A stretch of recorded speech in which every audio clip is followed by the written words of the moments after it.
Avez-vous déjà rêvé de surfer sur la vague d'un bull run sur le marché des crypto-monnaies en transformant les opportunités en or? Bonjour à tous, ici Giovanni, j'espère que vous allez bien. Je suis un trader et développeur d'algorithmes. Et si vous êtes intéressé par les stratégies que je vais vous montrer dans cette vidéo, n'hésitez pas à jeter un œil dans la description. Mais le but d'aujourd'hui de cette vidéo, c'est de vous faire comprendre l'importance de la préparation avant de se lancer dans un bull run ou dans le marché des crypto-monnaies. Il y a des choses à savoir et aujourd'hui, on va les exploser. Un petit résumé de tout ce qu'on va aborder, de tout ce qu'on va traiter sur la vidéo, c'est qu'est-ce que c'est un bull run. Donc même pour les gens qui ne savent pas qu'est-ce que c'est un bull run, on va comprendre qu'est-ce que c'est, l'importance de la préparation, avoir une stratégie solide et testée. Et ensuite, je vais vous faire un exemple en vous montrant mes stratégies. Donc, si vous êtes chaud, c'est parti. On va commencer par définir, donc par comprendre qu'est-ce que c'est un bull run. Le terme bull run, dans le contexte des crypto-monnaies, fait référence à une période prolongée de croissance significative des prix des actifs numériques, où les investisseurs sont optimistes quant aux perspectives du marché et achètent activement des crypto-monnaies. Et c'est tout ça qui va faire augmenter énormément le prix et la valeur donc des crypto-monnaies. Cette hausse de prix est généralement accompagnée d'un fort engouement médiatique et d'une augmentation du volume des échanges. Et pour vous faire quelques exemples, donc on a vu le bull run de 2017 et cette période a été marquée par une explosion de prix du Bitcoin et d'autres crypto-monnaies, entraînant une augmentation exponentielle de la valeur de marché total et de l'ensemble du secteur. Pour vous donner une idée, le Bitcoin est passé d'environ 200 $, à 20 000 $. Donc ça nous fait une performance d'environ 9 338%.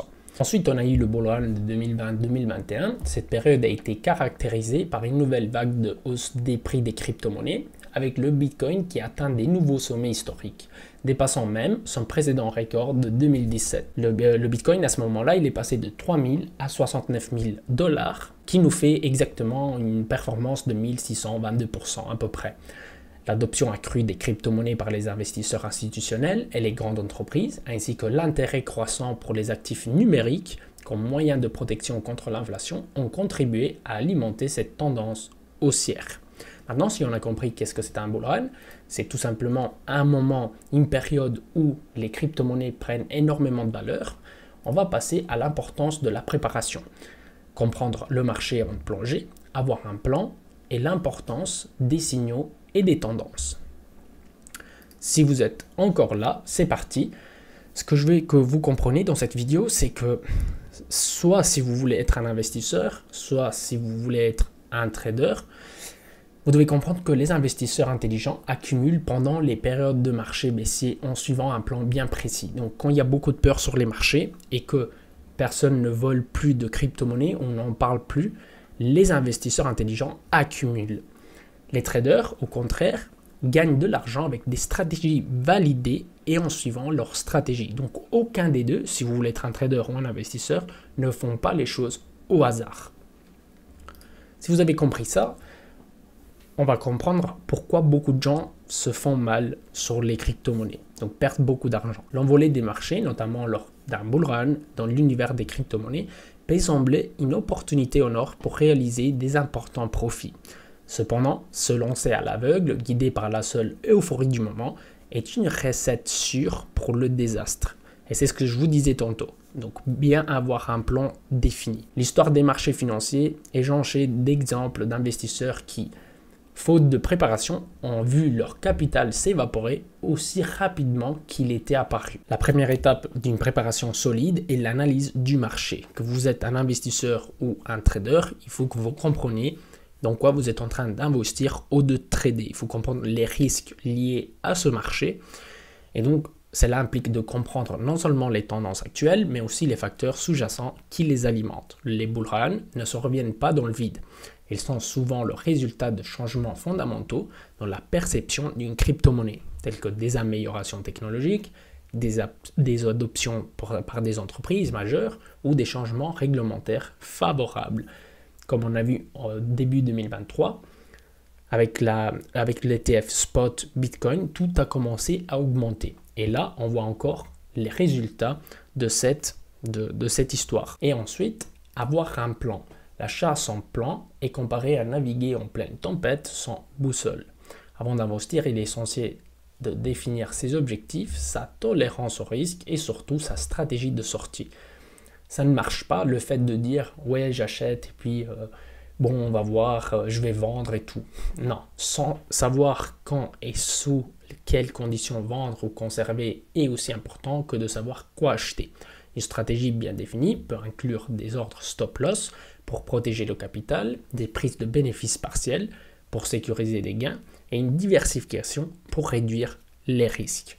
Donc, vous devez comprendre quand acheter, quand vendre et surtout comment protéger vos capitals parce que c'est la chose la plus importante. Développer une stratégie de trading en 3 étapes. Donc, tout d'abord, il faut définir vos objectifs.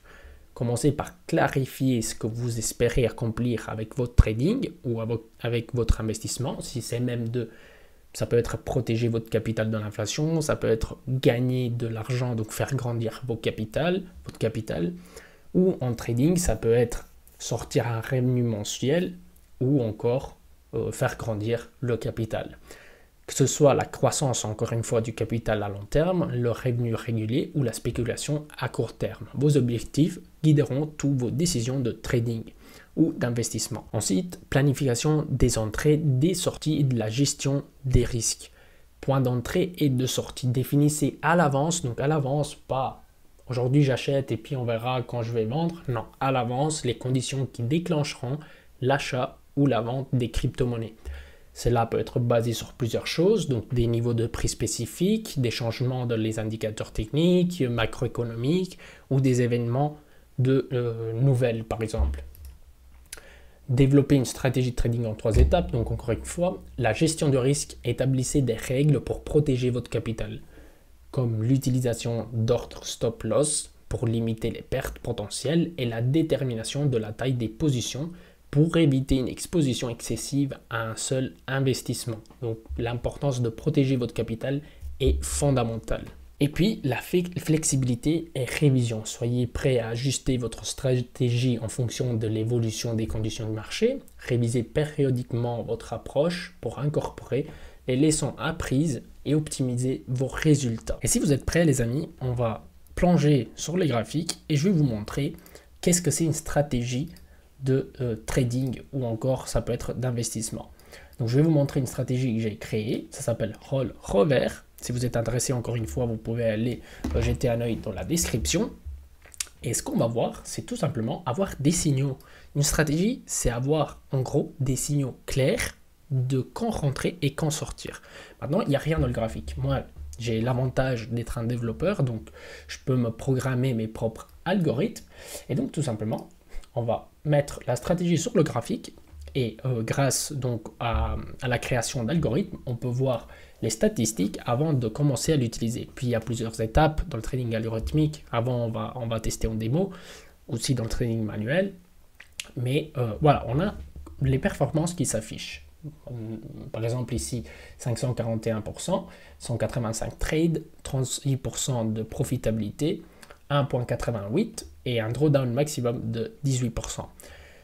Maintenant, le fait du drawdown et les performances, c'est en fonction de votre capital. Vous devez comprendre que ici, toujours grâce au script que j'ai créé, on peut changer par exemple le risk management. Ça, c'est un risk management vraiment très très basique. C'est-à-dire qu'on va rentrer avec le 50% du capital. Ou alors, encore une fois, du 70%. On peut faire des tests. 70%, les performances augmentent énormément. Mais ce qu'on a, c'est aussi le drawdown qui augmente énormément. Et donc là, c'est à nous de voir un petit peu si on veut rester conservatif. Donc pour protéger au maximum notre capital, ici on a 9%, mais les performances descendent aussi. Bref, le but de pourquoi je vais vous montrer ces stratégies, c'est de comprendre qu'est-ce que fait un trader. Donc un trader ne rentre pas marcher comme ça parce qu'il s'est réveillé un matin et que il pense que le Bitcoin ça va monter. Non, ça marche pas comme ça. Ça, c'est une stratégie de trend following. C'est pour cela que je l'utilise pour les bull runs, parce que je sais qu'il y a des fortes tendances. La stratégie, elle va réaliser des petites pertes, comme vous le voyez ici. Ici, il est rentré il a perdu le 4%. Ici, il est rentré, il a perdu rien du tout. Ici, il est rentré, encore une fois, il a perdu le 1%. Mais, par exemple, ici, il a attrapé un gros mouvement, et c'est le but des stratégies trend following. On ne peut pas tout avoir dans la vie, rappelez-vous. Ici, elle a pris un mouvement de 46%. Encore ici, le marché latéralise un petit peu, et donc elle a du mal, parce que la stratégie, elle est comme ça. Et puis, encore une fois, ici, le 28 janvier, on a pris un gros mouvement, et on a un 22%. Donc, tout ça sans effet de levier ni rien. Donc, ce que je veux que vous compreniez, c'est l'importance d'avoir une stratégie. La stratégie magique, 100% de win rate, ça n'existe pas. Mais, avec les probabilités, les statistiques, c'est comme ça qu'on gagne de l'argent en trading. Le but aussi de ce script, c'est de pouvoir l'utiliser, enfin de voir un petit peu les performances avant de l'utiliser. Vous tapez sur TradingView, c'est très simple. Une fois que vous l'aurez, vous pouvez donc le mettre sur PineScript comme un indicateur. Et puis, vous tapez ici Stratégie Tester. Vous pouvez voir les listes des trades. Donc, il n'y a pas besoin d'avoir un journal de trading. Et vous pouvez le tester donc sur les crypto-monnaies que vous voulez avant de voir. Donc, vous voyez par exemple ici BNB, ça ne marche pas trop. On peut voir sur Solana. Il y a des paramètres à changer. Si jamais vous êtes intéressé, on vous explique tout. Il y a les tutoriels et tout.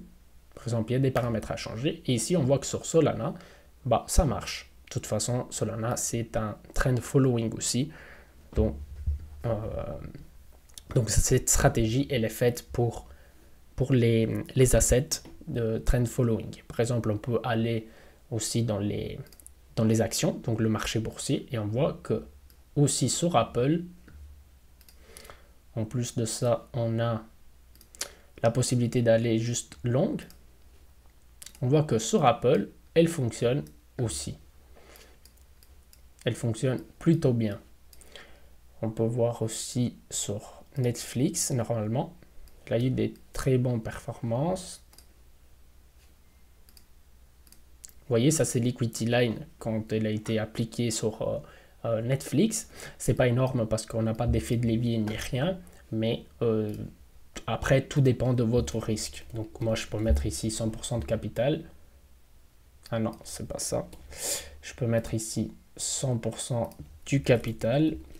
Et vous voyez que vous avez les statistiques tout de suite. Mais le drawdown, par contre, on a augmenté énormément les performances, mais on a aussi augmenté le drawdown. Donc le but de la vidéo, encore une fois, c'est de vous montrer à quel point avoir une stratégie. Moi ici, je mets des alertes, je suis notifié, je ne me prends pas la tête à regarder toute la journée les graphiques ou encore à ne pas savoir quand rentrer, quand sortir. Mais voilà, on a des stratégies mécaniques, comme je les appelle. Ça, c'est un algorithme en plus qui fait tout, voilà, qui nous disent quand rentrer, quand sortir du marché. Ça, c'est un autre algorithme qu'on a créé. Je vous avais dit que j'avais deux stratégies un peu plus complexes. C'est toujours un trend following, mais un peu différent.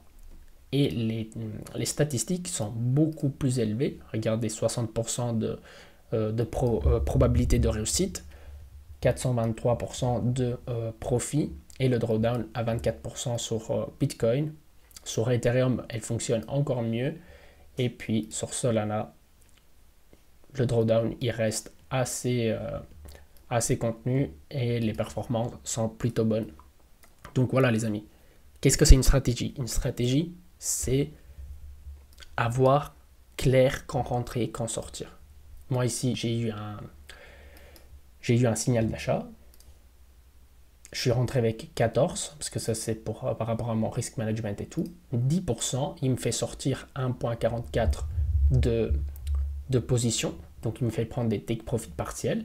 Et là, on va dire que je suis en 14% de bénéfices, sans me prendre la tête. Parce qu'on a des stratégies mécaniques qui nous disent quand rentrer et quand sortir. Désolé si je le répète plusieurs fois, mais c'est important que ça rentre.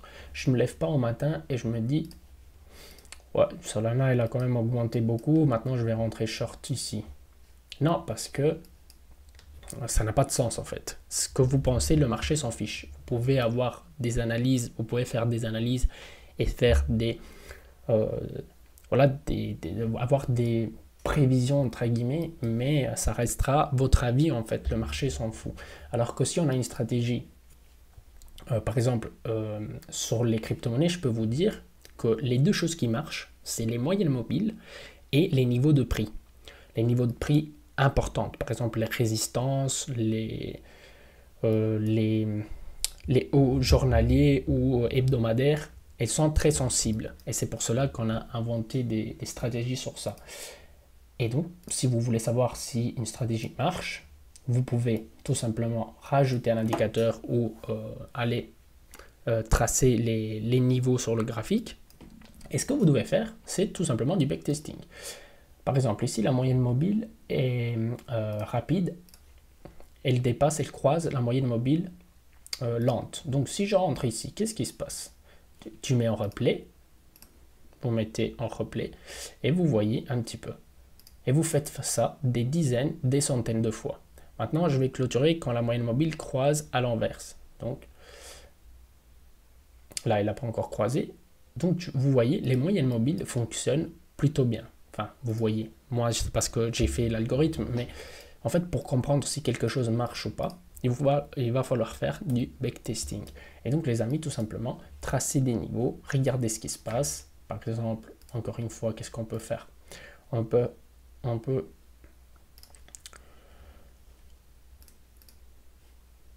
se tracer des niveaux importants sur le graphique et voir qu'est-ce qui se passe à chaque fois qu'on s'y approche. Et petit à petit, vous créez votre propre stratégie comme ça. Donc ça, c'était un niveau assez important, un niveau de prix assez important. Et on l'a touché plusieurs fois. Regardez ici combien de fois on l'a touché. Et à chaque fois qu'on l'a touché, le Bitcoin l'a ressenti. Et donc, il a réagi. Ici, encore une fois, on l'avait ressenti quelques fois. Ici, rappelez-vous qu'on est dans le time frame hebdomadaire. Si jamais on peut descendre dans le time frame un jour pour aller chercher des setups. Vous voyez ici combien de fois il a touché et il a retourné en arrière. J'ai beaucoup de vidéos qui expliquent comment tracer les niveaux, résistance, support et tout ça. Ici, encore une fois, on a un niveau très important. On l'a touché plusieurs fois, ici aussi. Et après, on l'a réutilisé comme support. Trois choses qui fonctionnent avec les crypto-monnaies. C'est 1, les volumes, donc l'analyse volumétrique. J'utilise énormément, j'aime bien. 2, les niveaux de prix. Et 3, les moyennes mobiles. Ces trois choses-là fonctionnent plutôt bien. Donc, je vous ai donné déjà 3 choses pour démarrer à vous construire votre stratégie. Et si vous n'avez pas le temps, si vous préférez des algorithmes comme je vous ai montré, allez jeter un œil dans la description et vous verrez si c'est pour vous ou pas. En tout cas, c'est très facile à utiliser. Les amis, on arrive à la fin de cette vidéo. Merci pour m'avoir suivi. Je vous souhaite une très belle journée et un bon trading à tous. À la prochaine.